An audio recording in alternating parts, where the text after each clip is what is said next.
नमस्कार दोस्तों, एक बार फिर से आपका स्वागत करते हैं हम अपने YouTube चैनल निराला इंग्लिश लाइजियम में। और आज के इस वीडियो में बहुत ही खूबसूरत सा टॉपिक हम आपके बीच से लेकर आए हैं। तो चलिए, टेंस सीखने के लिए जो सबसे महत्वपूर्ण टेंस है, जिसका मैंने पिछले वीडियो में चर्चा किया था, लगातार मैं सिंपल प्रेजेंट टेंस के ऊपर बातें करता आ रहा हूं कि सिंपल प्रेजेंट टेंस का जो बेसिक स्ट्रक्चर है उससे रिलेटेड कुछ इंपॉर्टेंट कैप्सूल का मतलब हो गया कि कुछ ऐसे महत्वपूर्ण स्ट्रक्चर्स पर हम बातें करने जा रहे हैं। तो दोस्तों आइए हम इसके बेसिक स्ट्रक्चर से, जैसा कि हम रूबरू हैं कि सब्जेक्ट के बाद वर्ब का पहला रूप यानी तो वर्ब के पहले रूप में एस या ईएस लगाकर जब हम ऑब्जेक्ट लगाते हैं तो उस हिंदी वाक्य के अंत में ता है, ती है, ते है लगा होता है। और ये बेसिक स्ट्रक्चर को अगर हम मापदंड मान ले, मेजरमेंट मान ले, तो यहां से हम कई स्ट्रक्चर्स को जन्म दे सकते हैं। दोस्तों, राम बाजार जाता है, राम गो में E S, Ram goes to market, मैं तुम्हें जानता हूं, आई नो यू, ये तो हो गया बेसिक स्ट्रक्चर। गाय दूध देती है, द काउ गिव्स मिल्क। लेकिन जरा अब इनसे जुड़े हुए चंद महत्वपूर्ण स्ट्रक्चर्स के बारे में आइए और आप लोग तैयार हो जाइए, प्रिपेयर हो जाइए। बेहद संजीदगी के साथ बहुत ही बेहतरीन जानकारी का एक बहुत ही बड़ा सैलाब लेकर मैं आपके बीच आ रहा हूं। तो दोस्तों, फर्स्ट ऑफ ऑल मेरा पहला स्ट्रक्चर है कि सब्जेक्ट के बाद ये वांट, ये वांट्स, वांट वर्ब का पहला रूप और वांट्स वर्ब के पहले रूप में एस लगा दिया, ये हो गया। तो सब्जेक्ट के बाद जब हम वांट या वांट्स को लाते हैं तो हम फिर से दोबारा वर्ब को लाते हैं और वो इंफिनिटिव रूप में आता है, यानी वर्ब के पहले रूप से पहले मैं टू लगाता हूं, उसके बाद ऑब्जेक्ट लगाता हूं। याद रखें दोस्तों, सब्जेक्ट के बाद वांट या वांट सिंपल प्रेजेंट टेंस है कि ये आदमी जो है वो चाहता है, वांट माने चाहना, तो सब्जेक्ट के बाद वांट या वांट्स कि कोई आदमी किसी काम को करना चाहता है। जैसे आई वांट यू, ये स्ट्रक्चर नहीं है, मैं तुम्हें चाहता हूं, नहीं, मैं किसी काम को करना चाहता हूं। जैसे एग्जांपल मैं इधर लिखूंगा, आप लोग ध्यान देंगे कि I want to go to house, मैं घर जाना चाहता हूं, तो आई वॉन्ट।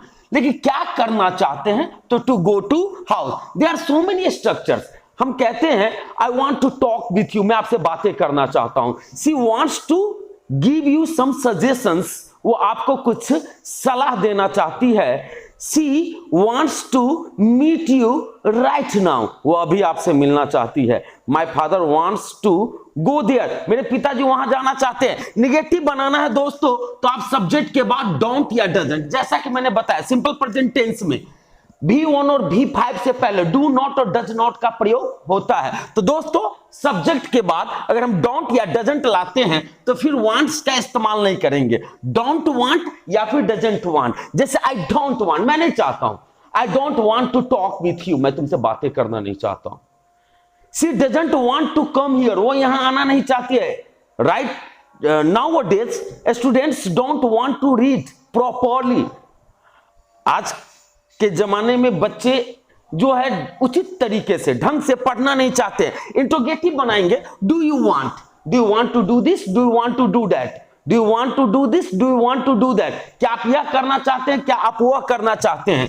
तो do you want to go, क्या तुम जाना चाहते हो। Do you want to meet me, क्या तुम मुझसे मिलना चाहते हो। Do you want to ask any question, क्या तुम मुझसे कोई सवाल पूछना चाहते हो। Does she want to get married this year, क्या वह इस साल शादी करना चाहती है। यस शी डज, हाँ वह चाहती है। नो सी डजंट, नहीं वह नहीं चाहती है। आप शॉर्ट रिप्लाई भी दे सकते हैं। डोंट, अब देखो डोंट और डजंट अगर शुरू में रहे तो इंट्रोगेटिव प्लस निगेटिव का जन्म होगा, तो कुछ इस तरीके का सवाल बनेगा। Don't you want to meet me, क्या तुम मुझसे मिलना नहीं चाहते हो।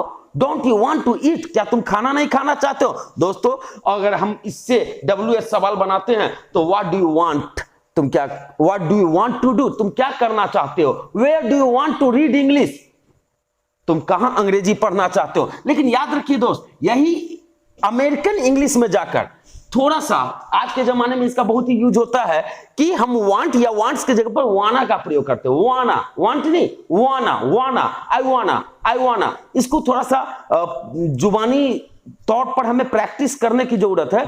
आई वाना मीट यू, मैं तुमसे मिलना चाहता हूं। What do you wanna to do, तुम क्या करना चाहते हो? या टू डू नहीं होगा, सीधा डू। व्हाट डू यू वाना डू, तुम क्या करना चाहते हो? आई वाना टच यू, मैं तुम्हें छूना चाहता हूं। सी वाना कम हियर, वो यहां आना चाहती है। डू यू वाना रीड, क्या तुम पढ़ना चाहते हो? ये अमेरिकन इंग्लिश में बहुत ही ज्यादा इस्तेमाल होने वाला स्ट्रक्चर है, जिसको प्रैक्टिकली हम फॉर्मल अंदाज में नहीं सीख सकते हैं। तो आइए हम आगे बढ़ते हैं, अब दूसरे स्ट्रक्चर की ओर चलते हैं। जरा इस पर ध्यान दीजिएगा, ऐसा लगेगा कि सब कुछ एक जैसा ही है, लेकिन फर्क है। थोड़ा सा ध्यान देने की जरूरत है कि सब्जेक्ट के बाद वांट या वांट्स, कहिएगा एक ही स्ट्रक्चर आप ले आए, नहीं, स्ट्रक्चर में फर्क है। स्ट्रक्चर में फर्क क्या है? तो सब्जेक्ट के बाद वांट या वांट्स को लाते हैं, उसके बाद हम डायरेक्ट टू भी वन को ना लाकर उससे पहले ओसी यानी ऑब्जेक्टिव केस को लाते हैं। ऑब्जेक्टिव केस का मतलब हो गया जब आई मी में बदल जाए, यू ही रहे, ही हिम में बदल जाए, सी हर में बदल जाए, दे देम में बदल जाए, वी अस में बदल जाए, उसको ऑब्जेक्टिव केस कहते हैं। उसके बाद टू भी वन को लाना है, उसके बाद ऑब्जेक्ट। एक उदाहरण मैं आपको दिखलाता हूं, जरा गौर से देखिएगा। I want you to die, छोटा सा सेंटेंस है, अर्थ मिलाने की जरूरत है। यहां पर मैं तुम्हें चाहता हूं मर, कुछ अर्थ निकल नहीं रहा है। फिर हम इसको पढ़ेंगे। डैश चाहता है कि, ये सब्जेक्ट चाहता है कि, यहां पर कि अपनी तरफ से जोड़ना है, फिर आपका अर्थ निकल जाएगा दोस्तों। डैश चाहता है कि डैश को डैश हो जाए। अब देखिए, मैं चाहता हूं कि तुम्हें या तुम मर जाओ, तुम मर जाओ। She wants me to read, वह चाहती है कि मैं पढ़ूं। My mother wants me to be an IPS officer, मेरी मां चाहती है कि मैं एक IPS ऑफिसर बन जाऊं। She wants me not to go there. अब देखिए, यहां टू से पहले अगर हम नॉट को लगा देते हैं, निगेटिव सेंस को जन्म दिया जा सकता है दोस्तों। She wants me not to go there, वह चाहती है कि मैं वहां न जाऊं। बहुत ही सुंदर सा स्ट्रक्चर है, इस पर प्रैक्टिस जरूर करेंगे कि डैश वांट या वांट्स डैश को ये काम करे, यानी I want you to read, मैं चाहता हूं कि तुम पढ़ो। अब आइए तीसरे स्ट्रक्चर की ओर आते हैं। सब्जेक्ट के बाद नो या नोच को लेना है, सब्जेक्ट के बाद नो या नोच को लेना है, उसके बाद हाउ टू भी वन। याद रखिए, जब कोई हुनर सीखने की बात आती है, लर्न, नो, ये सब हुनर सीखने के लिए प्रयोग में लाया जाने वाला मेन वर्ब है। तो सब्जेक्ट के बाद नो, नो याद रखिएगा कि आई नो, मुझे मालूम है या मुझे आता है या मैं जानता हूं।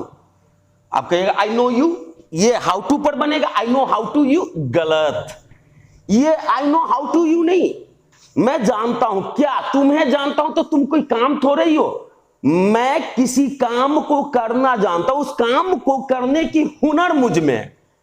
आई want how to teach English, मुझे अंग्रेजी पढ़ाने आता है। I want how to, I know how to read, मुझे हाउ टू रीड न्यूज़पेपर, मुझे अंग्रेजी का अखबार पढ़ने आता है।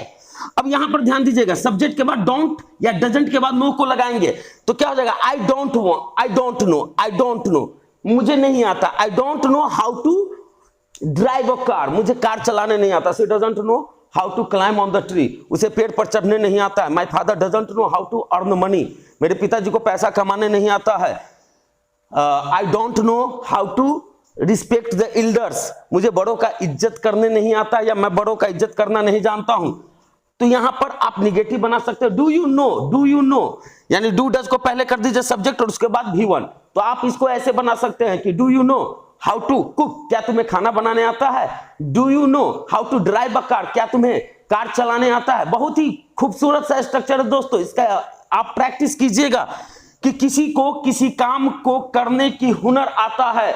My father doesn't know how to read English newspaper. आप यहां पर कह सकते हैं मेरे पिताजी को अंग्रेजी न्यूज़पेपर पढ़ने नहीं आता है। My sister doesn't know how to crack IPS examination. मेरी बहन आईपीएस एग्जाम को पास करना नहीं जानती है। अब आइए दोस्तों चौथे स्ट्रक्चर की ओर बढ़ते हैं। सब्जेक्ट के बाद प्रीफर या प्रीफर्स को लगाइए। बहुत ज्यादा हमारे ऑब्जेक्टिव में ये सब पूछे जाते हैं, तैयारी रहेगी। प्रीफर माने होता है पसंद करना। याद रखिए प्रीफर और लाइक के बाद वर्ब में आईएनजी लगता है, जेरेंड फॉर्म का यूज होता है, कहीं कहीं पर टू भी वन का भी प्रयोग किया जाता है। अब याद रखिए यहां पर टू का प्रयोग जो हम करते हैं, ये वाला टू, इसका मतलब होता है देन का मतलब होता है से अधिक या से ज्यादा। इस स्ट्रक्चर को भी गौर से समझ लीजिए, बहुत फायदेमंद स्ट्रक्चर है। आई प्रीफर, मुझे पसंद है या मैं पसंद करता हूं। I prefer reading to playing. अब ध्यान दीजिएगा, मैं खेलने से ज्यादा, पीछे से पढ़िएगा आसानी से समझ में आ जाएगा। मैं खेलने से ज्यादा पढ़ना पसंद करता हूं।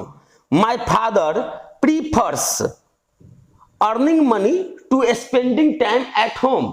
मेरे पिताजी घर पर समय बिताने से ज्यादा पैसा कमाना पसंद करते हैं।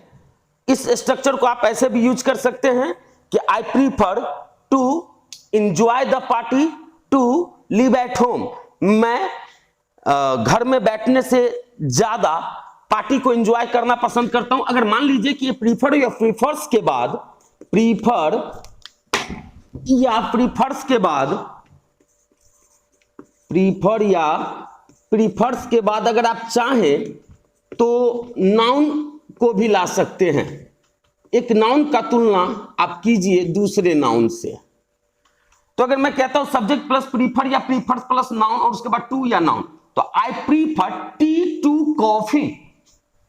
आई प्रीफर टी टू कॉफी। मैं कॉफी से ज्यादा चाय पसंद करता हूं। I prefer cricket to football. मैं फुटबॉल से कहीं ज्यादा क्रिकेट पसंद करता हूं। I prefer your sister to you. मैं तुमसे कहीं ज्यादा तुम्हारी बहन को पसंद करता हूं। दोस्तों आज के इस वीडियो में आपने जो related capsule of simple present tense को पढ़ा, मैं उम्मीद करता हूं कि आपको यह वीडियो काफी अच्छा लगा होगा और आप घर पर बैठकर इसे बनाने का प्रयास कीजिए। जितना प्रैक्टिस कीजिएगा यह टेंस आपके उतना ही ज्यादा करीब और मुट्ठी में आ जाएगा।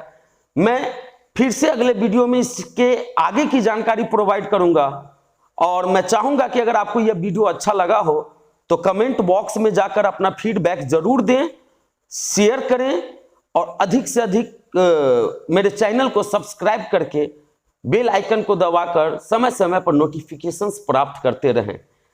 Thanks for watching this video.